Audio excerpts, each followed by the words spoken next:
আসসালামু আলাইকুম। আপনি আছেন তৌফিক সম্পাদকীয় পর্বে। আমি মোহাম্মদ সাদিকুর রহমান।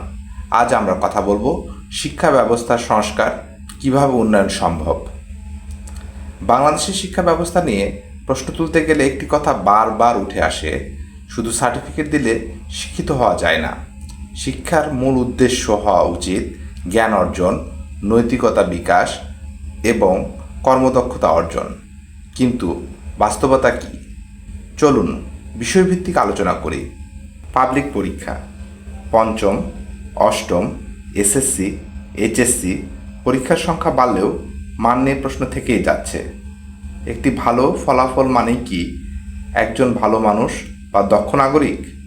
পরীক্ষা ভীতি, অতিরিক্ত চাপ আর শুধুমাত্র এ+ পাওয়ার দৌড়ে আমাদের শিশুদের মনন গঠনে বদলে দিচ্ছে, মুখস্থ বিদ্যাকে উৎসাহিত করছে।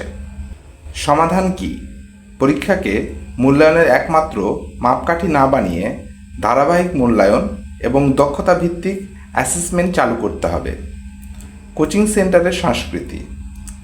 আজকের দিনে কোচিং যেন আর বিকল্প নয়, বরং মূল শিক্ষার জায়গা হয়ে উঠেছে।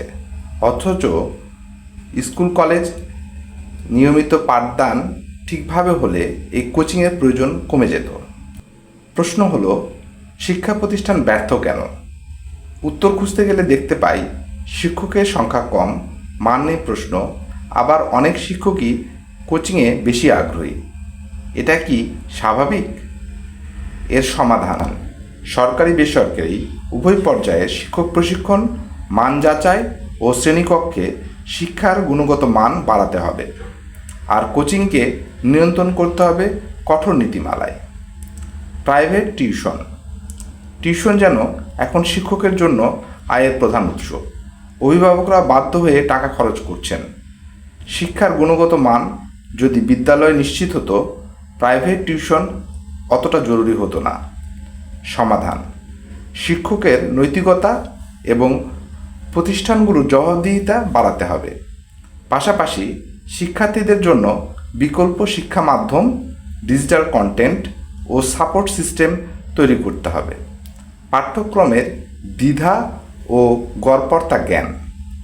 বর্তমানে পাঠ্যপুস্তকে বাস্তব জ্ঞান, প্রযুক্তি ও জীবনের সাথে সংযোগ অনেক কম। অনেক সময় বইয়ের ভাষা কঠিন, তথ্য পুরাতন বা অপ্রাসঙ্গিক, ফলে শিক্ষার্থীরা মুখস্থ করে কিন্তু বোঝে না। এর সমাধান নতুন প্রজন্মের উপযোগী ও যুক্তিনির্ভর ও স্কিল ভিত্তিক পাঠ্যক্রম দরকার। বই এমন হবে যাতে জানা যায়, শেখায় এবং ভাবতে শেখায়। শুধু পলিসি বদলালেই হবে না, আমাদের মানসিকতাও বদলাতে হবে। অভিভাবক, শিক্ষক, শিক্ষার্থী ও সরকার সবার সম্মিলিত উদ্যোগেই এই শিক্ষা ব্যবস্থার টেকসই সংস্কার করতে হবে। শিক্ষা যদি জাতির মেরুদণ্ড হয়, তবে সেই মেরুদণ্ড যেন বাঁকা না হয়ে যায়। শিক্ষা হোক আনন্দের, আলোচনার, আবিষ্কারের। আজ তৌফিক সম্পাদকীয়তে এই পর্যন্তই। আমি মোহাম্মদ সাদিকুর রহমান শুভকামনা জানিয়ে বিদায় নিচ্ছি। আবার দেখা হবে নতুন ভাবনা নিয়ে। খোদা হাফেজ।